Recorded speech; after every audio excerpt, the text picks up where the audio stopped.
just crossed the Mojave River. You might have noticed the truck was a little elevated. It was a little rocky. That's because a contractor working for the Union Pacific Railroad has put rocks in the Mojave River crossing. There's been a lot of traffic on the various Mojave Road forums. People are up in arms. My goodness, their experience on the Mojave Road was greatly impacted because they didn't get to go through deep water and film themselves with a drone or with the GoPro like you see in this video. But, you know, one thing we have to remember about our public lands is, depending where you're at, depends on the use and multiple use.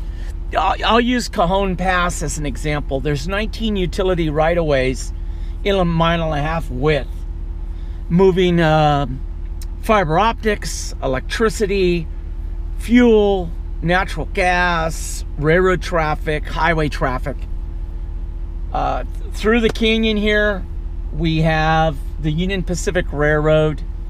You know, a lot of these roads, really, the number one purpose right now for this road, obviously, is to help the railroad get their work done and help America's commerce. In Cajon Pass, yes, we love all those various routes, but let's realize the number one purpose of the routes is not recreational use. It is to maintain those utilities, move America's commerce, keep this country free. So, if people are having a cow that they can't go through, wade through the deep water, get over it. You know, hopefully the rocks will be removed at some point. I know some of the chatter is the fact that the work was unpermitted in this riparian area, which really is a big deal for the land management agencies. I don't personally have any evidence whether that's true, false, or indifferent, but I'm sure between the Union Pacific, their contractors, and the Bureau of Land Management, they'll be able to work it out. Hopefully the materials will be removed from the crossing and you'll get to splash through there the way you want. If history tells us anything, and if you study water crossings and siltation and the effects on aquatic species and water quality, generally silted dirt crossings are a thing of the past. And as time moves forward, we will see more hardened crossings or more crossings built in such a manner to reduce the siltation into the water. I have no idea if that has any bearing whatsoever on this crossing, but I had to come out to see for myself because I had seen a bunch of chatter on the internet. We're going to cruise through Afton Canyon here on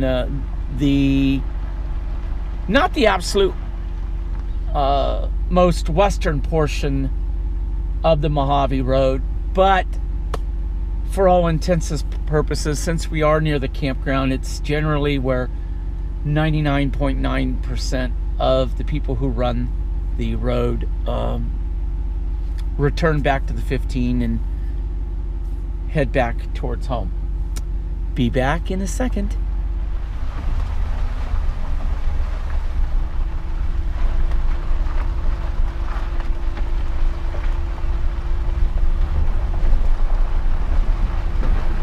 Well, we're going to see how good the sound is. Well, we're going underneath the Union Pacific tracks. Oh, the water's a little bit deeper. Oh, goodness. Didn't get to film it. Oh, well.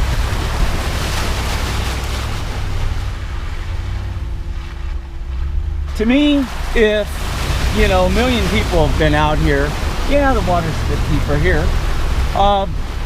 on the Mojave Road or into Afton Canyon. But boy, if you haven't, it's pretty interesting geologically. Lots of colors. A few times when our little group has run the Mojave River Road,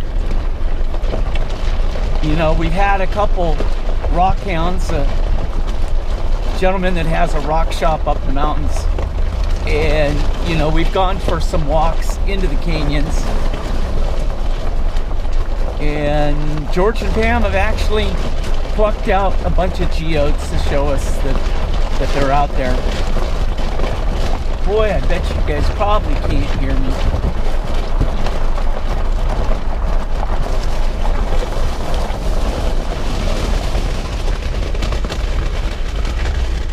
You know, if it was sunnier, like it was yesterday, day before, the colors in the canyon would be very vibrant. This line is the original Union Pacific line into Los Angeles from Salt Lake City, goes to Las Vegas.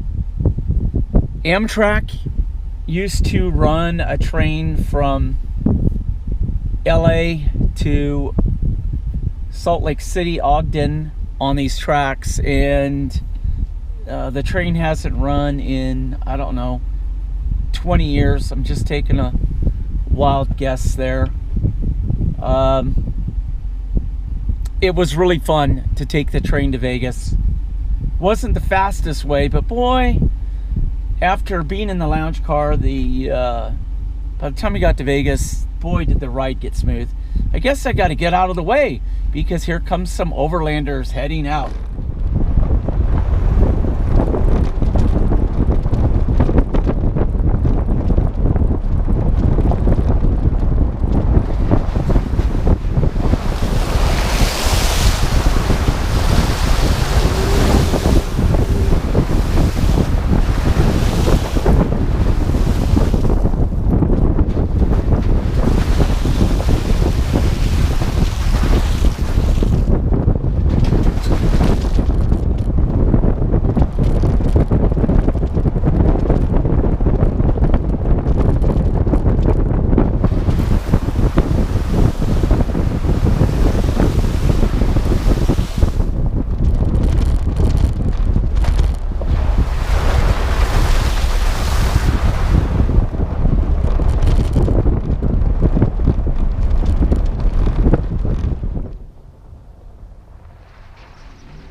Oh, a few shout outs.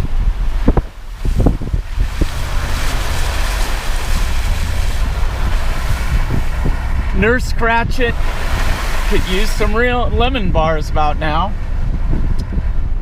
As I said earlier, the gray sky really doesn't do this justice because it's Afton Canyon is so pretty. I don't know if you can see this. You know, the one thing that you always got to be careful when you're running any type of water obstacle is hidden surprises, submerged objects. In one of my next little videos where I'm going to highlight some work in the Arrowhead area by an Eagle Scout a number of years ago, there's a couple good mud puddles that when they're low, they all of a sudden the rocks that are just below the water level reappear. You know, those kind of things, they're good for pumpkins and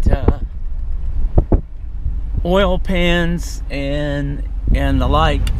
Well, there's some mud here.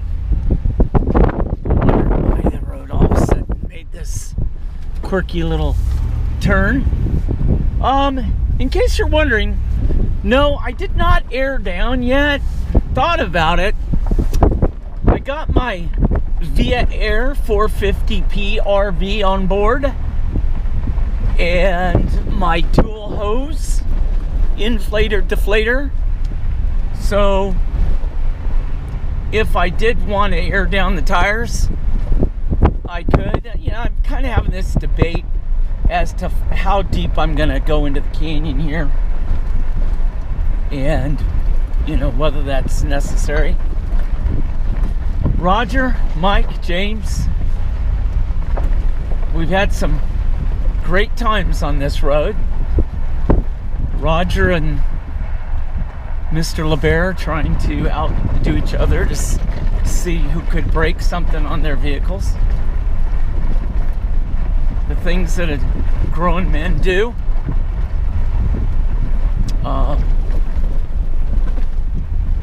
I love this road. I realize, just like, you know, so many other places in our beautiful country, our public lands are getting loved to death, which is why it's so important that we all work together, maintain good trail ethics, educate others, have a good time.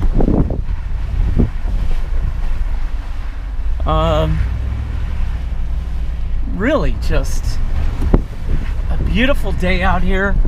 It's cooled off a little bit. It's 65 degrees. Like I said, got cloud cover. We do have a storm coming in late Tuesday night through Thursday in our local mountains. Snow could be down to 3,000 feet. Snow could be 6 to 12 inches. We will see as we get closer, see what the models tell us. I just don't know if these high clouds have any relationship whatsoever, since it is still Sunday afternoon and doesn't look like anything's happening until late Tuesday night. And I'm not going to do like I did previously and promise to take the Power Wagon out in the snow. I'm going to be very curious, without a remote mic and with the window open and driving, as to how much obnoxious wind buffeting that you're getting off of the camera. You know, hopefully the video's usable and it's not absolutely horrendous and hard to listen to. Be back. All right, we're gonna pop out here. There's a little GoPro mount here underneath the Union Pacific tracks. Of course, everything's always got to have graffiti. Oh, look at that. There she is. The Cadillac of off-road vehicles, the Power Wagon.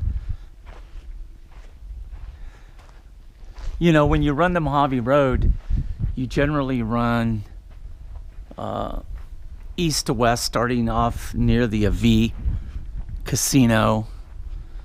And, you know, if you start 8 o'clock Friday morning, oh, here comes the train.